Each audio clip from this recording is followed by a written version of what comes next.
Check out FlipsideGaming.com for all your gaming needs. Use the promo code HEROES to save 10% on all orders over $10.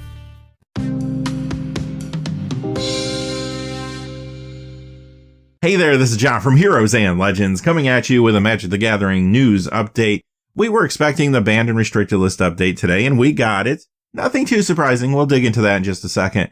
But a little more surprising was the announcement of a new format called Pioneer. We're going to talk about that as well. Without any further ado, let's get into it. We'll begin with the banned and restricted list update. First, the update for Standard. Surprise, surprise, Field of the Dead has been banned. So a lot of people have been anticipating this.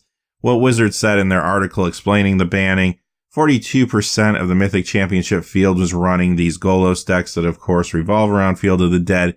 We knew it was a huge deck going into the weekend. They did say that it wasn't the Mythic Championship that resulted in this decision. It was just all the data compiled. And I think a lot of people saw this coming, especially when they moved the banned and restricted list update to today. It was originally supposed to be a few weeks from now, but this does give players a little time to develop their decks now for the next Mythic Championship in a few weeks, which is going to be in paper. Okay, so that's Field of the Dead. What else did they do? Let's talk Pauper. There is an update there. Arkham's Astrolabe has been banned in the Pauper format. Another decision that's maybe not too surprising. The big surprise was during the last banned and restricted list announcement that they did not do this. I think a lot of people were expecting it then. There was some backlash when it didn't happen, so I do think they're correcting that now. They did go on to say that there's a lot of 3+ color Skred decks that are doing well in the format. Typically about 15 to 20% of the field is made up of those decks. And also their win rate is greater than 55%, which is unusual for Pauper. It's hard to find good, consistent color fixing in that particular environment. So this card brings that and brings a lot of power with it. Okay, so that's it for the banned and restricted list update. Let's talk about this new format called Pioneer. Okay, here it is, Pioneer. This is a non-rotating format similar to Modern, but the start point is different. It's going to begin with Return to Ravnica. Now, any standard set after Return to Ravnica is legal, and any ones that come out from this point forward will be legal. So that's quite a list of sets, as you can see here, but it is a lot smaller than the Modern format.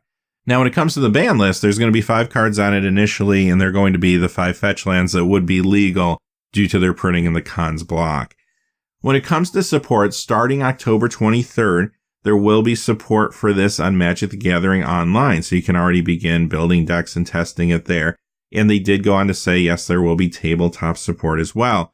So I'm assuming we'll have some pretty big events in the future revolving around Pioneer.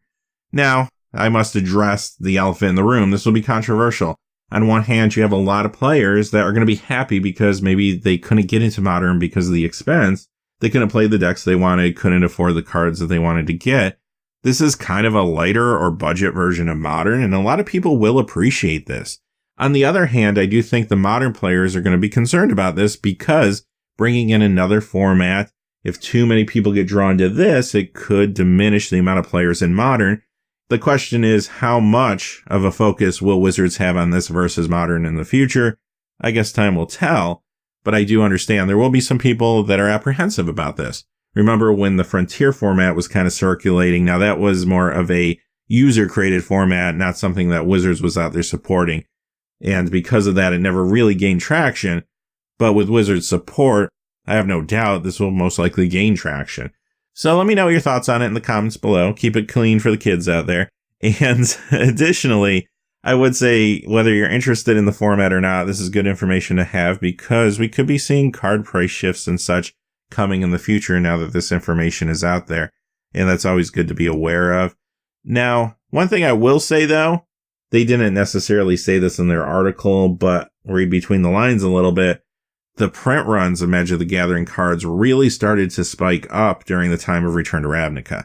So there are some ups and downs as you go through with some of these sets, of course, but for the most part, there's a lot more of these cards out there than any other Magic cards that have been printed in the history. So that is something that could keep prices maybe manageable for the time being. Although over time, it does present another problem for Wizards when it comes to reprinting needed cards. They definitely had a hard time keeping up with reprints in the formats that already existed. Now you're adding another format. What's that mean? Does it mean even less support for reprints for Modern and Legacy? Doesn't mean that they could have a hard time getting reprints needed for this format out eventually as cards start to go up in value. Although I do think, like I said, that climb in value will be slower because there's a lot more copies of these cards in existence generally. Alright, so that wraps up the information for today. Like I said, love to hear your thoughts about all of it. But until next time, hey, thanks for watching. Please remember to like and subscribe and have a great day. Hey, thanks for watching. This video is made possible through the generous support of viewers like you on Patreon. Check out the description below for links to our Patreon page as well as our Amazon affiliate store, where a small percentage of all sales will also help support the channel. Finally, if you haven't had a chance yet to subscribe, hit that subscribe button so you don't miss any of the new videos on Heroes and Legends. Talk to you again soon and have a great day.